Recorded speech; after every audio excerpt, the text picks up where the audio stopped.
श्री कृष्ण कहते हैं, आलसी व्यक्ति कभी भी सफल नहीं हो सकता। जिसे अपने जीवन में ऐसो आराम प्यारा है, उसे मेहनत करना अच्छा नहीं लगता। भला हुआ व्यक्ति कैसे सफल हो सकता है? इसलिए अगर आप कोई काम करना चाहते हैं तो अभी से आलस्य त्याग दीजिए। किसी भी व्यक्ति के अपने जीवन में सफल ना होने का सबसे मुख्य कारण क्या होता है? खुद पर भरोसा ना होना। जीवन में वही व्यक्ति सफल होता है जिसे खुद पर भरोसा हो। जिस व्यक्ति को खुद पर भरोसा नहीं है वो कभी सफल नहीं हो सकता। एक बार दानवीर कर्ण ने भगवान श्री कृष्ण को अपनी व्यथा सुनाई और कहा, हे प्रभु, जब मैं पैदा हुआ तब मेरी माँ ने मुझे त्याग दिया। इसमें मेरा क्या अपराध था? द्रोणाचार्य ने मुझे शिक्षा देने से मना कर दिया क्योंकि वो मुझे क्षत्रिय नहीं मानते थे। इसमें भी मेरा क्या अपराध? और द्रौपदी के स्वयंवर में मुझे अपमानित किया गया क्योंकि मैं महाराज परिवार का हिस्सा नहीं। जवाब में श्री कृष्ण ने कहा, हे कर्ण, मेरा जन्म हुआ तब मैं कारागार में था और पैदा होते ही मेरी मृत्यु मेरा प्रतीक्षा कर रही थी। जिस रात मेरा जन्म हुआ उस रात मुझे मेरे माँ बाप से अलग होना पड़ा, जहाँ पहुंचकर मुझे हर वो काम करना पड़ा जो एक गरीब परिवार में करना पड़ता है। गायों का गोबर हाथ से उठाना। जब मैं चल नहीं सकता था तब मुझ पर प्राणघातक हमले किए गए। मुझे मारने की बार बार कोशिश की गई। ना मेरे पास बचपन में शिक्षा थी, ना ही महल था, ना कोई गुरुकुल था, ना कोई विशाल सेना थी। लेकिन तब भी मेरे मामा मुझे उनका सबसे बड़ा शत्रु मानते थे। मेरा भी जीवन कई चुनौतियों से गुजरा है। ये बात इतना महत्वपूर्ण नहीं है कि जीवन में कितनी बार अपमानित होना पड़ रहा है, पर यह महत्वपूर्ण है कि आप उस अपमान का जवाब कैसे दे रहे हैं। आपके पास ज्ञान है जिसका आप इस्तेमाल कर पा रहे हैं और इन सब चुनौतियों को पार करके कैसे आगे बढ़ते हैं। ये बात सबसे अधिक महत्वपूर्ण है। सब कुछ किताबों से ही सीखने को नहीं मिलता। कुछ मतलबी लोगों से भी बहुत कुछ सीखने को मिलता है। गलती उसी से होती है जो मेहनत से काम करता है। निकम्मों की जिंदगी तो दूसरों की बुराई खोजने में खत्म हो जाती है। इज्जत इंसान की नहीं होती, जौहरत की होती है। जौहरत खत्म, इज्जत खत्म। आज के जमाने में सुखी होना है तो स्वार्थी बनना पड़ेगा। ये हम नहीं, इस युग की सत्य हकीकत है जो हमारे जज्बातों की कदर नहीं कर सकते। उनके पीछे पागल होना प्यार नहीं, बेवकूफ़ी है। हवाएं अगर मौसम का रुख बदल सकती है तो दुआएं भी मुसीबत का पल जरूर बदल सकती है। जो दिल में है उसे कहने की हिम्मत रखो, जो दूसरों के दिल में है उसे समझने की समझ रखो। रिश्ते कभी नहीं टूटेंगे। अपनी लगन, धैर्य, हिम्मत और सकारात्मक विचारों के सहारे इंसान अनेक विकट परिस्थितियों में भी सफलतापूर्वक बाहर आ सकता है। ये एक निश्चित बात है कि आप काम खत्म नहीं कर सकते अगर आप काम शुरू ही नहीं करेंगे तो। किसी भी काम का सबसे कठिन हिस्सा काम को शुरू करना होता है। कभी हार मत मानो।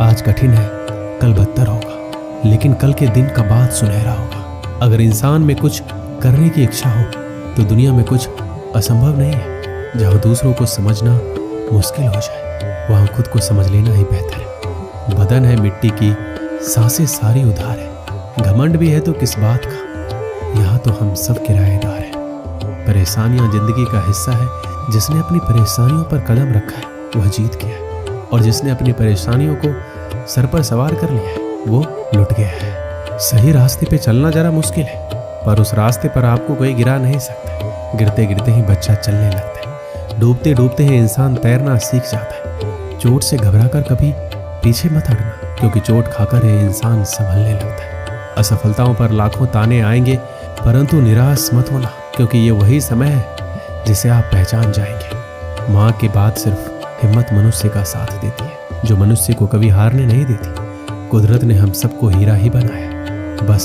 शर्त ये है जो घिसेगा वही चमकेगा। सब कुछ किताबों से ही सीखने को नहीं मिलता। कुछ मतलबी लोगों से भी बहुत कुछ सीखने को मिलता है। कभी भी किसी जरूरतमंद को अपनी चौखट पर जलील मत कीजिए, क्योंकि ऊपर वाला कटोरा बदलने में देर नहीं करता। आज रास्ता बना लिया है, कल मंजिलें भी जरूर मिलेगी।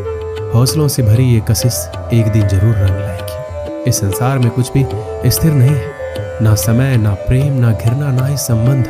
कोई आपको ना समझे तो चिंता मत करना, क्योंकि अच्छे लोग और अच्छी किताबें हर किसी को समझ में नहीं आती। मित्रता कोई स्वार्थ नहीं बल्कि एक विश्वास है, जहाँ सुख में हंसी मजाक से लेकर संकट में साथ देने की जिम्मेदारी होती है। यहाँ झूठे वादे नहीं बल्कि सच्ची कोशिश की जाती है। सच्ची बात बोलने वाला और सही राह पर चलने वाला इंसान हमेशा दुनिया को कड़वा लगता है। प्रशंसा चाहे जितना भी करो, लेकिन अपमान बहुत सोच समझकर करना चाहिए। लगन छोटा सा शब्द है, जिसे लग जाती है उसका जीवन बदल जाता है। जब रिश्ते रुलाने लगे तो उसे नजरअंदाज करना सीखो, जिंदगी बहुत आसान हो जाएगी। दुख आने से पहले ही दुखी होने वाला व्यक्ति आवश्यकता से अधिक दुख भोगता है। असफलताएं जीवन का एक हिस्सा है। अगर आप कभी असफल नहीं होंगे तो आप कभी सीखेंगे ही नहीं, और जब आप सीखेंगे नहीं, परिणाम स्वरूप आप में बदलाव नहीं आएगा और ना ही आप कई चीजें सीख पाएंगे। इसलिए जीवन में असफलताएं बहुत महत्वपूर्ण है। वक्त से लड़कर जो नसीब बदल दे, इंसान वही जो तकदीर बदल दे। कल क्या होगा कभी मत सोचो, क्या पता कल खुद अपनी तस्वीर बदल दे। श्री कृष्ण कहते हैं, इंसान के बर्बाद होने के 5 कारण हैं: नींद, गुस्सा, डर, थकान और काम टालने की आदत। सफलता खुशी की चाबी नहीं है, खुशी सफलता की चाबी है। आप जो कर रहे हैं उससे अगर आप प्यार करते हो तो आप जरूर सफल होंगे। दूसरों का भला करने वाले मनुष्य को हमेशा कष्ट का सामना करना पड़ता है, क्योंकि हमेशा फल देने वाले वृक्ष को पत्थरों की मार सहनी पड़ती है। सत्य से कमाया हुआ धन हर प्रकार से सुख देता है, छल कपट से कमाया हुआ धन हमेशा दुख देता है। एक समझदार व्यक्ति वही है जो दूसरों को देखकर उसकी विशेषता को सीखता है, उससे तुलना और ईर्ष्या नहीं करता। एक समय की बात है, एक निर्धन व्यक्ति राजा के महल में माली का काम करता था। उसने राजमहल के बाग में कई प्रकार के फलों के पेड़ लगाए थे। जो फल पक जाते वो तोड़कर राजा के सामने प्रस्तुत कर देता। कई बार खुश होकर राजा उसे इनाम भी देते। एक बार बाग में आम, अंगूर और नारियल के फल हुए। माली टोकरी लेकर बाग में पहुंचा और सोचने लगा कि आज कौन सा फल महाराज के लिए ले जाऊं। कुछ देर सोचने के बाद उसने अंगूर तोड़ लिए और टोकरी में भरकर राजा के पास पहुंचा। उन दिनों राजा कुछ चिंतित था। उसे गुप्तचर द्वारा सूचना मिली थी कि पड़ोसी राज्य का राजा उस पर आक्रमण की तैयारी में। वह इस बारे में गहन सोच विचार में डूबा हुआ था। तभी माली उसके पास पहुंचा और चुपचाप उसके सामने टोकरी रखकर कुछ दूर जाकर बैठ गया। राजा मंथन करते करते टोकरी से अंगूर उठाकर खाने लगा। वह आधा अंगूर खाता और आधा फेंक देता, जो माली के ऊपर गिरता। जैसे ही अंगूर माली को लगता, वह कहता, भगवान तू बड़ा दयालु है। सोच विचार में डूबे राजा का ध्यान इस ओर नहीं था कि वह अंगूर माली के ऊपर फेंक रहा है। एक बार फिर उसने अंगूर माली के ऊपर फेंका और माली ने फिर से कहा, भगवान तू बड़ा दयालु है। इस बार राजा का ध्यान माली की ओर चला गया। उसने आश्चर्य से उसे देखा और पूछा, माली मैं तुम्हें जूठे फल फेंक रहा हूँ और तुम कह रहे हो भगवान तू बड़ा दयालु है, इसमें भगवान की दया कैसी है? माली ने उत्तर दिया, महाराज आज बाग में 3 तरह के फल थे, आम, अंगूर और नारियल। मैं सोच रहा था आपके लिए कौन सा फल लाऊं। भगवान की दया से मेरी बुद्धि में आया कि आपके लिए अंगूर ले चलूं, और मैं अंगूर ले आया। यदि मैं आम और नारियल ले आता तो सोचिए मेरा क्या हाल होता। इसलिए मैं कह रहा हूँ कि भगवान बड़ा दयालु है। राजा माली का उत्तर सोचने लगा कि वह व्यर्थ में चिंतित है।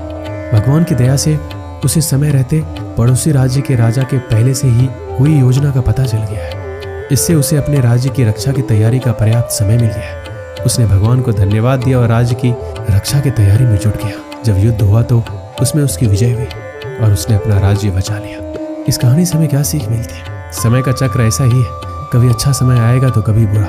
अच्छे समय में हम भगवान को धन्यवाद देना भूल जाते हैं और बुरे समय में शिकायत करने लग जाते हैं, जबकि आवश्यकता है अच्छे समय के लिए हम भगवान का धन्यवाद करें और बुरे समय के लिए आभार व्यक्त करें कि हमें हर परिस्थितियों का सामना करने के लिए ही वह हमारे सामने वो परिस्थितियाँ उत्पन्न की है।